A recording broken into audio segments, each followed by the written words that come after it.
Hello. അപ്പോൾ ഇന്ന് ഞങ്ങൾ തട്ടകത്തമ്മേനെ തൊഴാൻ പോകുന്നൊരു ചെറിയ വീഡിയോ ആണ് കേട്ടോ. ഉത്സവമൊക്കെ ആവാറായി. മാത്രമല്ല കുറേയായി തട്ടകത്ത് വന്ന് തൊഴുതിട്ടൊക്കെ. അപ്പോൾ ഇതുവഴി നമ്മൾ നടന്നാണ് കേട്ടോ പോണത്.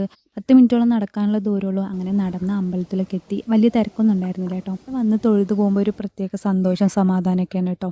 അങ്ങനെ അമ്പലത്തിൽ കയറി തൊഴുത് പ്രസാദമൊക്കെ വാങ്ങിച്ചു. പിന്നെ എനിക്ക് ആദ്യമായിട്ടാണ് കേട്ടോ ഇങ്ങനെ പ്രസാദത്തിൻ്റെ കൂടെ വെള്ളപ്പൂവ് കിട്ടുന്നത്. വെള്ളപ്പൂവ് കിട്ടിക്കഴിഞ്ഞാൽ ജീവിതത്തിൽ സന്തോഷം സമാധാനം ഉണ്ടാവും എന്നാണ് ഇത്ര വിശ്വാസം. എന്തായാലും എല്ലാം ഒരു വിശ്വാസമല്ലേ.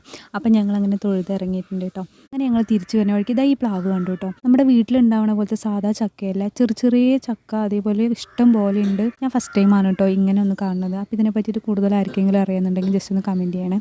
വരുന്ന വഴിക്ക് തന്നെ മുള്ളുമ്പഴം കണ്ടിട്ടുണ്ടായിരുന്നു കേട്ടോ ഞങ്ങൾ. നൊസ്റ്റാൾജിയ. പണ്ടൊക്കെ ഇത് ഇഷ്ടം പോലെ ഉണ്ടായിരുന്നു. ഇപ്പോൾ അങ്ങനെ കിട്ടാൻ വഴിയില്ല. അങ്ങനെ മുള്ളുമ്പഴമൊക്കെ പറിച്ച് വീട്ടിൽ വന്നു. മേമയുടെ കുട്ടികളൊക്കെ ഉണ്ടായിരുന്നു, അവർക്ക് കൊടുത്തു.